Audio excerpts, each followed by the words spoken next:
Hey GAWDA members, welcome to another episode of GAWDA TV. It may be freezing outside, but things are starting to heat up for GAWDA. Registration for this year's SMC in Dallas is open now. To register, click the link in the description below. This year's SMC takes place from May 4th to the 6th at the Omni Dallas Hotel in Dallas, Texas. The theme for this year's SMC is Sustaining a Resilient Culture. We can't wait to see everybody there. Again, registration for this year's event can be found by clicking the link in the description below. Joining us first today to talk about this year's SMC and more is GAWDA's Vice President of Operations and Administration, Natasha Alexis. Natasha, thank you so much for being with us today. Last year was a banner year for the association with record-setting attendance at GAWDA's live events, new events introduced, and multiple new programs launched. Can you tell us about all the background work that goes into making those things happen and what GAWDA has in store for 2025 as an encore? Yes, very excited to share this with you, Steve. So GAWDA leadership meets here every winter in Hollywood, Florida for their strategy meeting. They collectively create a vision for the organization. GAWDA builds this momentum year after year. So there's a link between the goals, the themes, the content, and the programs, right? So the record breaking we saw in 2024 was built up from 2023, 2022, and 2021. Right? So members are experiencing a consistency year after year. Another key thing is that our regional chairs and committee chairs now participate in our board programs.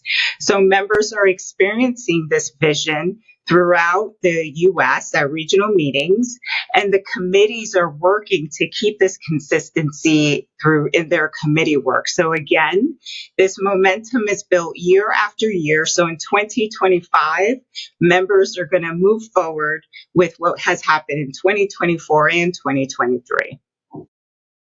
In addition to all the new and exciting things that have been introduced, this is also an exciting year for GAWDA because it's our 80th anniversary. How has GAWDA grown and evolved over the past 8 decades, and what do you feel continues to make the association so strong today? What a privilege, Steve, it is to work for such a dynamic industry.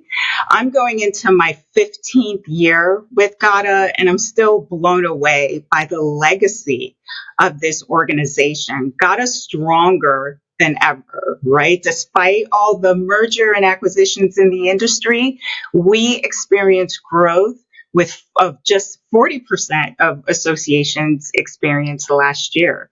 This speaks to the value we provide for members, right? Relationships matter. GAWDA is about building strong relationships. In 2013, I served Craig Wood as president, and now in 2025, I'm serving his son, Eric Wood, which is just amazing, a multi-generational organization. Very excited for its 80th year. Speaking of that continuity, the association recently announced that its Master's Business Academy will be returning for its 3rd year in 2025.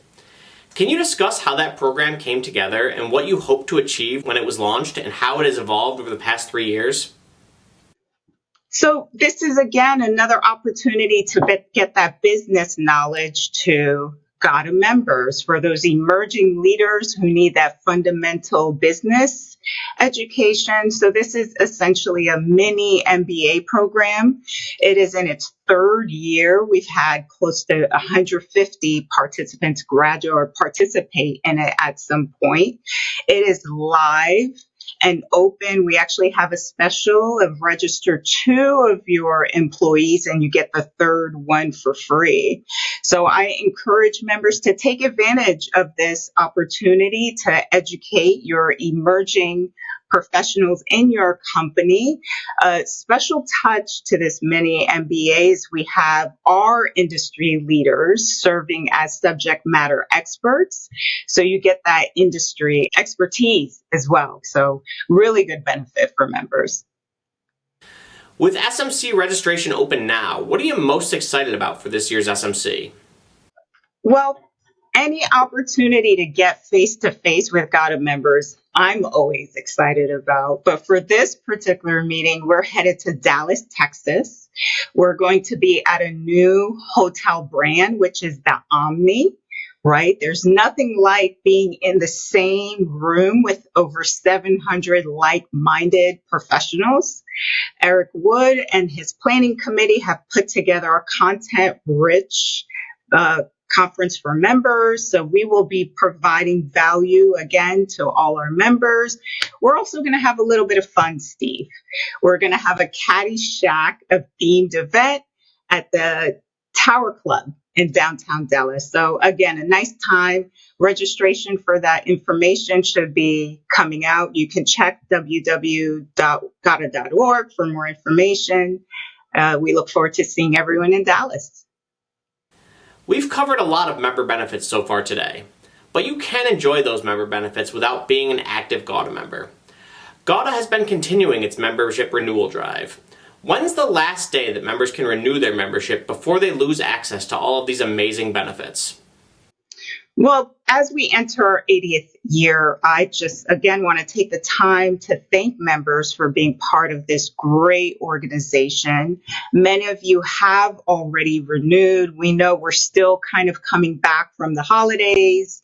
Our inboxes are really full and our to-do list is long, so we get it. We're going to be sending out renewals again. You still have time to renew. The deadline is March 1st. If you have any questions, please feel free to reach out to anyone on the GAWDA staff, but specifically Andrea and Bruce. They're here to assist you. Is there anything that we didn't cover that you want to leave members with before we go today? You know, it's such a great opportunity, GAWDA TV, to be in front of members and to remind members. We get it, everyone is busy about the opportunities that are available to them, the value of their membership. So thank you for the opportunity to speak to members today. Just want to thank everyone, the GAWDA community. Reach out to us. We're here to support you, and we look forward to seeing you throughout the year. Thank you, Steve. Natasha, thank you so much for being with us today. We can't wait to celebrate GAWDA's 80th anniversary all year and to see you in Dallas for this year's SMC. Again, registration is open now, so click the link in the description below to register today. We've got a great episode today looking at how distributors are utilizing CO2, so stick around right after a word from today's presenting sponsor, Weldcoa.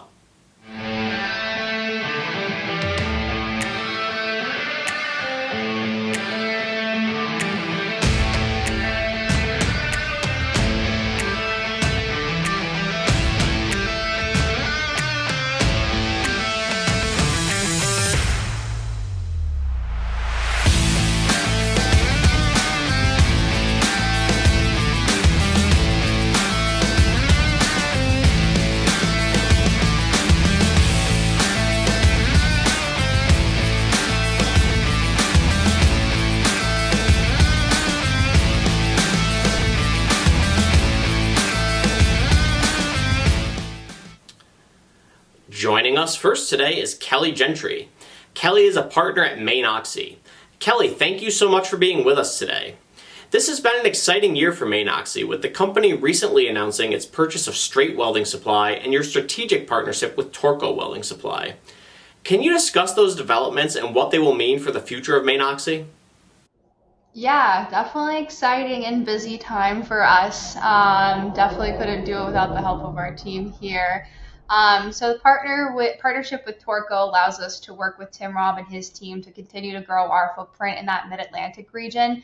Definitely sentimental for my brothers and I as we grew up in that area. So we're excited to work with Tim, help build a fill plant for his facility to support his current customers and future customers as well. As for Straight Welding Supply, they have a great team as well. It allows us to grow into that Southeast region, and most people can see within the industry that's where it's growing the most down there. So we're excited to partake in that. We have a lot of customers in New England that actually have sites down there, so will allow us to expand our partnerships in those regions as well. And then just help us to continue to grow what we have built so far for the future for Maine. Kelly, this is the CO2 episode of GAWDA TV. You serve a wide variety of industries in your market. What industries are the predominant users of CO2? Yeah, I would say for us, sort of just focusing on the New England area right now. For us, like the big four markets are welding, cannabis, brewery, and occasionally fire suppression systems. Over the years, like we've seen a huge growth in New England for craft breweries. Although there's a slight consolidation happening within the industry, Maine has over 165 licensed breweries, and that's just one of the states that we operate in New England. For welding, we have CO2 and argon CO2 mixes, and then working with cannabis for their extraction processes as well. So that's kind of our big users and how they use CO2 within those markets. Last year, we did an episode focusing on the CO2 shortage. Is that something that you're still seeing at all? And when the industry is facing a shortage, where do you source your CO2 from, and how do you handle that with your customers? Yeah, that's a great question. I would say while supply disruptions have impacted the industry, we're proud to have more of a proactive approach just to make sure we don't have any interruptions with our service to our customers during that time period. We do leverage multiple sources for CO2, including some micro sources, is what we call them. So just a load here or there for product. So we're happy to say during that big shortage that happened, we didn't short any of our customers, and the priority is making sure we are comfortable to take care of our current customers before we take on new ones. So we prioritize who we currently have as customers before committing to additional resources during that shrinkage of that supply at that time. More of an open-ended question here, but are there any new and exciting CO2 products that you're currently involved with? I know you mentioned cannabis earlier, but any other disruptors that you've seen? Yeah, so I mean, dry ice we've been doing for a few years now. We produce out of our Auburn, Maine plant. So we just do nuggets and rice for our offerings. We looked into blocks, but we just don't have the space to do it right now. The exciting thing, and just to learn more about the usage of dry ice, we have a few customers in Connecticut that use it for cold capping for chemo patients. So just learning more about that and how we can provide for that process has been very beneficial for us, and happy just to be a part of like that process and help them. In addition, we do partner with fuel cell energy to enhance our CO2 supply in the southern New England region specifically. And then, as mentioned before, we supply a fair amount of growers in Maine, Vermont, Massachusetts through different varieties of micro bulk tanks and then bulk tank sizes as well. I've seen you do a lot of work with CO2Meter, and you've been in a lot of their safety videos. So from a safety perspective, what steps do you take with customers to ensure that everything with these gases is dealt with safely? So with CO2, from a safety perspective, its safety is our top priority. We just say safety is all day, every day here. So at customers, we conduct site surveys to ensure our drivers can deliver safe. As we would love to keep growing that business, we'll only do it if it's safe for our team internally. From a driver perspective, we do have our PPE and follow our SOPs in place around CO2. And especially when doing installations around for bulk or micro bulk, our bulk installers wear those CO2Meter handheld detectors as well. So that's beneficial. And we do install those monitors for customers as well with CO2. So it's been great partnering with them and leveraging their product to keep pushing on how we prioritize safety as well, internally and externally with our customers. Last year, Maine Oxy celebrated its 95th anniversary. Did you do anything special to commemorate that milestone, and what does it mean for you and your family to be helping shepherd the company toward its 100th anniversary? Yeah, so I mean, we couldn't be here without what the Allison family built back in 1929 when it started, and then into when Dan Guerin was president as well for roughly 10, 12 years. So we're excited to celebrate that milestone. Specifically, we did regional events. So for the state of Maine, we went to a baseball game, and then down for Connecticut and Massachusetts, we did a different event there, similar in our Vermont and New Hampshire region. We created a new logo like most companies do, but we ended up getting sweatshirts for everyone just to show the how we are like proud of this milestone. So when it comes to reaching 100 years of business, we just keep prioritizing what we've been doing and how we can keep leveraging new technologies in the field, being more efficient and helping reinvest into the business to reach that milestone. Kelly, we've covered a lot of ground here today, but is there anything else as we enter 2025 that you wanted to leave viewers with before we go today? Yeah, I mean, first and foremost, we are excited to partner and work with the family that Straight has already developed. Thanking Russell Straight for trusting us with his family business. We're definitely excited to work with that team, expand into different regions. So, big accomplishment for us, and definitely Will, Jason, and I are excited for the future to keep building our current market and then future markets as well. Kelly, congratulations on all of the new and exciting developments, and thank you so much for being with us today. We really appreciate it. Are you a franchise owner, beverage installer, head brewer, or indoor farmer? Do you work near or around stored or produced hazardous CO2? Meet the RAD 01026 Remote CO2 Storage Safety 3 Alarm, your indoor CO2 safety solution. Feel safe and secure in knowing your staff, employees, and establishment are all protected when it comes to working near hazardous gas. Don't wait until it's too late. Shop the RAD 01026 Remote CO2 Storage Safety 3 Alarm today at CO2Meter.com. We're lucky enough to be joined next on the show today by Stephanie Mueller, TJ Noonan, and Mike Hagen from Welders Supply Company. Stephanie is the company's business support manager, TJ is the dry ice plant manager, and Mike is the general manager. Stephanie, TJ, and Mike, thank you so much for joining us today. Could we start off today by having you share with us when your company got into the dry ice business and what that journey has been like to date? So we started CryoCarb, which is our dry ice division, back in 2017. We really developed that to focus on the food, beverage, and biotechnology pharmaceutical industries. We got our first dry ice equipment in 2018. We had a warehouse attached to our headquarters that we cleaned and cleared and bought a pelletizer, a flow packer, a robot, and a 50-ton CO2 tank. And that's really where our journey began. What types of customers and seasonal sales trends has this opened up Welders Supply Company to, would you say? Steph had mentioned that we work with, food and beverage, food packaging, biotech, medical supplies shipments. It's really any kind of modified atmosphere packaging that's required to keep shipments cold or product cold. That's really where we've focused the supply of dry ice for customers. From a sales trends standpoint and seasonality, because we're focused on, product shipments and food is a big part of that. The season between Thanksgiving and Christmas is intense, nonstop 24/7 production to keep up with the demand as we all, order, Lou Malnati's pizzas to ship everywhere. And if you're not ordering them, order them because they all come with a block of Welders Supply dry ice.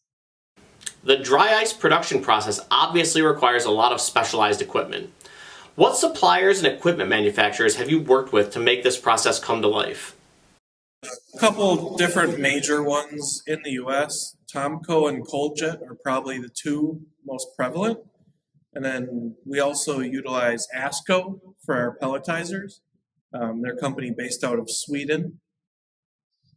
But yeah, ColdJet and Tomco are both much more prevalent in the U.S. They both have in-the-state support, parts, things like that. Along those lines, what's the operational structure that's required to get up and running and sustain a successful dry ice program? All food deliveries require an enclosed trailer, so transportation with the right equipment, being able to ensure we can deliver the freshest ice possible so it lasts as long as possible for the customer. Also, proper maintenance of the equipment is extremely important. As Mike mentioned, between Thanksgiving and Christmas, we have to plan accordingly for the increased demand. Make sure we have as many spare parts as possible on the shelf in case of breakdown. Make sure going into the season, all PMs are done on the equipment so that we minimize any downtime possible. So I think the biggest thing is kind of like your car. If you take care of the equipment, it will serve you right. On previous episodes of GAWDA TV, we've talked about the CO2 shortage. I know that's something that's reared its head from time to time. Have you had to make any changes to ensure that you have a consistent supply of CO2 even in times of shortage? Yeah, the biggest change we've made is we've actually added a CO2 reclamation system to our process. So we're less dependent in times of shortages, but we've also built relationships with several suppliers. There have been times where we've actually gone as far down to Mississippi, and we're in Wisconsin. We've gone as far down Louisiana, Mississippi to get supply of CO2. We have several customers where we have contracts in place where we have to be able to deliver. So they'll pay whatever price is required to pay to supply the ice. So paying $600 for a delivery fee isn't out of the question when our customers are willing to pay that for the dry ice supply. Last question. Since we're early in the year, is there anything for Welders Supply that you have going on this year that you're particularly excited about that you can share with viewers before we go today? I mean, there's a lot of excitement just in the economy. There's a lot of excitement in the opportunities, especially in different sectors. So we're jazzed about what 2025 looks like, and it was a strong finish to 2024. And 2025 looks just as good. Stephanie, TJ, Mike, thank you so much for being with us today. We really appreciate it.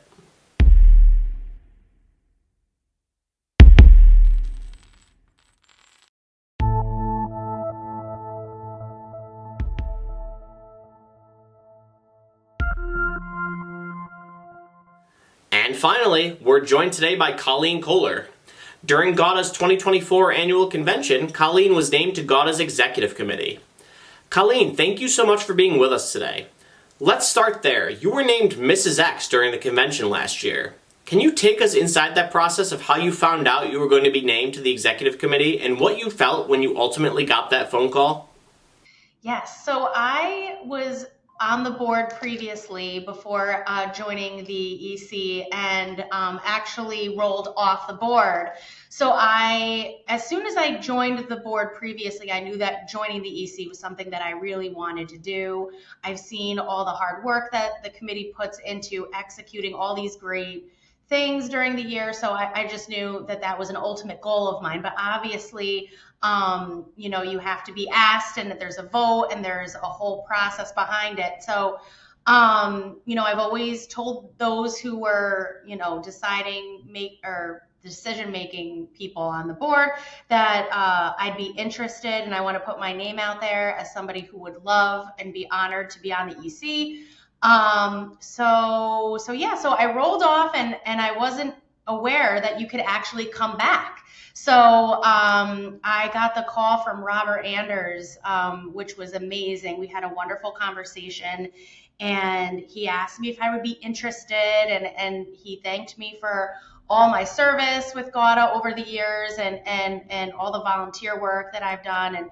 And I was really honored. It was such a great conversation that we had. And I really thought Robert's year, all the years, the presidents do such a tremendous job, but I felt like Robert did a great job, especially at the AC in Hawaii, and it was just excellent. So very excited to get that call, and I was also extremely excited to know that on my term with the EC, especially this year, that I'll be with Eric and Allie and Kevin, because I couldn't be working with like a greater group of volunteers. And I'm excited about it. We had our first meeting in November, in Hollywood, and we just really gelled as a group. So I'm excited to see how it continues to go. Your dad obviously was a past president back when it was NWSA.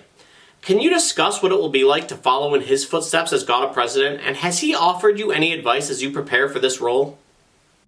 Oh, yes. So I was in high school, a senior in high school, when he was NWSA president in 2000. And I remember going to the meeting, and he's, I say this many times when I talk about him, especially in our group, he's extremely charismatic. He loves to put on a show. He loves to be asked to come back and put on a show. I was really engaged at that time because obviously I was in high school and I wasn't directly involved in the industry, but I remember it, and I thought he did an excellent job. And, at that time, I thought to myself, geez, if I'm ever part of an industry like this, I would love to do what he's doing and kind of follow in his footsteps. Many people that know us feel that we have a lot of similarities. So I have talked to him about it. He's very proud. I'm sure that when my time comes that he will be wanting to perform in some sort of capacity. So that would be really funny, I think, to see him come back. But he's very proud and still active and really loves GAWDA. So I'm excited to possibly work with him on my year when it comes. So obviously you've got a lot of time, but have you given any thought as to what your focus or your theme will be as you prepare for your year as president? I have thought about it, and I haven't landed on anything yet, but I think the best years are those of entertainment and engagement. So I really would want to try to do something, maybe out of the box or just something really fun and engaging with the members, possibly something different. It's tough though. It's definitely pressure that you put on yourself because, everybody has done such a great job in the past. So haven't landed on anything yet, but definitely been thinking about it. Shifting gears, you've had a whirlwind few years. Your company was acquired by Airwater, you were named CEO of Noble, and then Noble started a rapid period of expansion soon after. Can you talk to us about what these last few years have been like, and is there anything that you can share about what's next for Noble Gas Solutions? Okay, yes, thank you.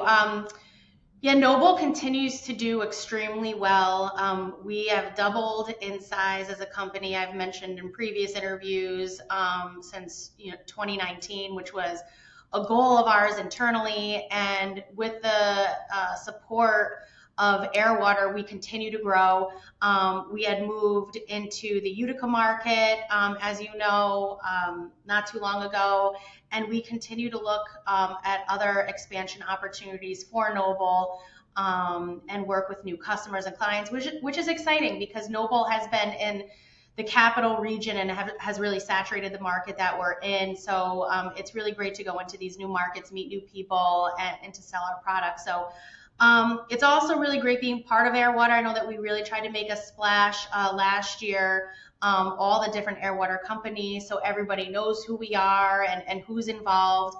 And Airwater becoming more involved in GAWDA is also awesome too. So I would say, what's next for Noble is just, I feel like what we're doing is working. So we're just going to continue to, introduce ourselves to new customers and explain our solutions-based selling process, which we worked very closely with Jay Spielvogel at Venator on, and he has been instrumental in our growth.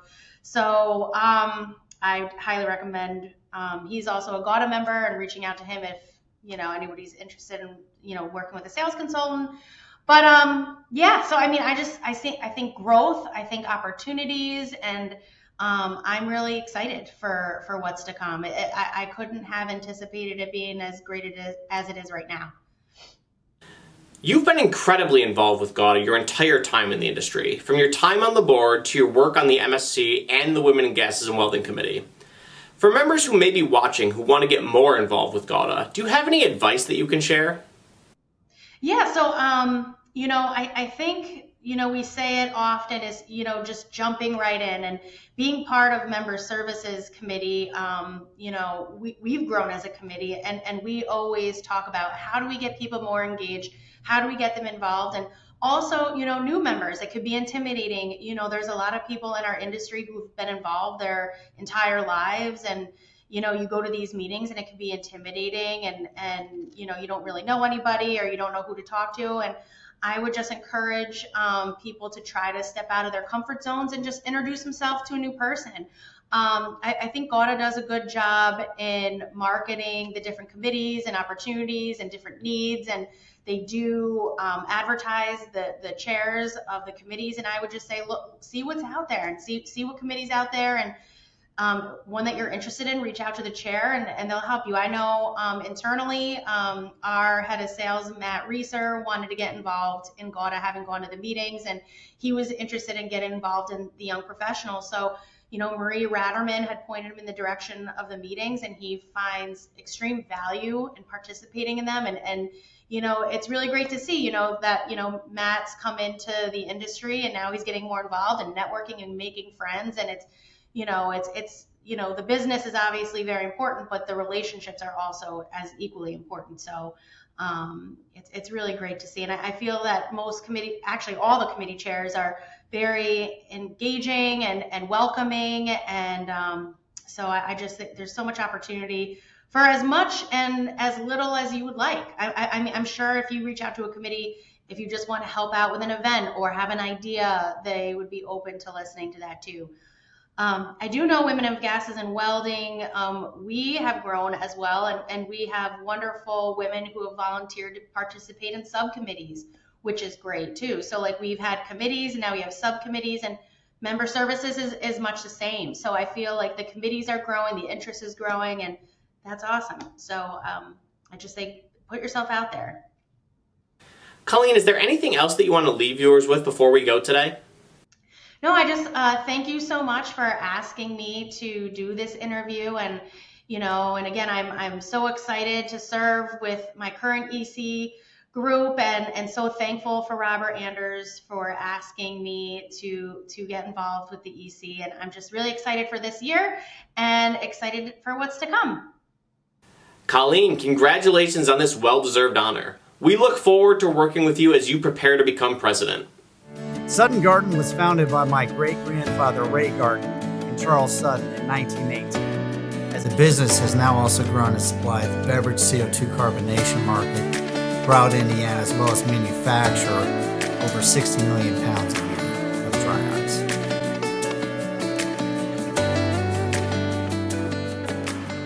We decided to purchase the Tomco subcooler to conserve liquid CO2 for our dry ice production supply, as well as run more efficiently. As a result of the subcooler being installed, the dry ice is more dense and our pelletizers have less runtime. We have had a great experience with Tomco and their products. Their products are built to last and reach our expectations.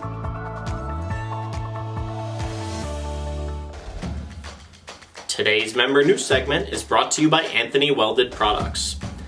Anthony Welded Products is proud to introduce its newest line of cages, which incorporate an innovative built-in ramp. The built-in ramp is available on all cage models. Visit anthonycarts.com today by clicking the link in the description below for more information about any of Anthony's cages. Anthony Welded Products, often copied, never equaled. We begin today's member news segment with some sad news. GAWDA extends its condolences to the friends and family of Anders C. Anderson, the long-standing director and CEO of McKean Energy, who passed away at 62. To Anders, McKean Energy was more than just a workplace. It was a family, and he will be missed by all who knew him. In happier news, the American Welding Society announced Carrie Chen as its new CEO. Nexair named Robert Webb as its new president, with Bill Proctor being promoted to CEO. The company updated its general manager and chief accounting officer roles as well. As discussed with Kelly Gentry earlier in this episode, Maine Oxy finalized its purchase of straight welding supply. Hobart Filler Metals announced a second customer experience center. Butler Gas promoted Jim Steffi to Vice President of Distribution and Administration. The Cavagna Group announced a strategic merger with GasLive. Carbonic Systems named Francina Marvin as its new HR and finance manager. ARC3 moved to a new Virginia Beach location. CK Supply welcomed Mitch Ledloff as its new marketing and brand coordinator. And finally, FIBA Technologies welcomed Tom Clancy as its new manufacturing technician. To learn more about any of these member news items, or to submit member news of your own, read the complete February 1st issue of the GAWDA Connection in your email inbox today, or by clicking the link in the description below. GAWDA Media is the go-to resource for news and information about the gases and welding industry. Through our wide variety of publication platforms, GAWDA Media keeps our members up to date on all of the most breaking news, emerging trends, and member events in the industry. Want to get your company's message seen? We have a quarterly print publication, a twice-monthly newsletter, an online buyer's guide, and a twice-monthly news show. If it's happening in gas and welding, it's happening on GAWDA Media. Want to learn more? Contact your GAWDA Media representative today. And that's our show for this month. Once again, if you haven't already registered, make sure to register today for the 2025 SMC in Dallas by clicking the link in the description below. Also, the 2025 GAWDA Buyer's Guide is online now. Thank you to everybody who sponsored this year's Buyer's Guide. To see this year's Buyer's Guide, click the link in the description below. Our next episode of GAWDA TV deals with helium, hydrogen, and hydrocarbons, and it's one that you won't want to miss. For all of us here at GAWDA TV, this is Steve Guillermo signing off.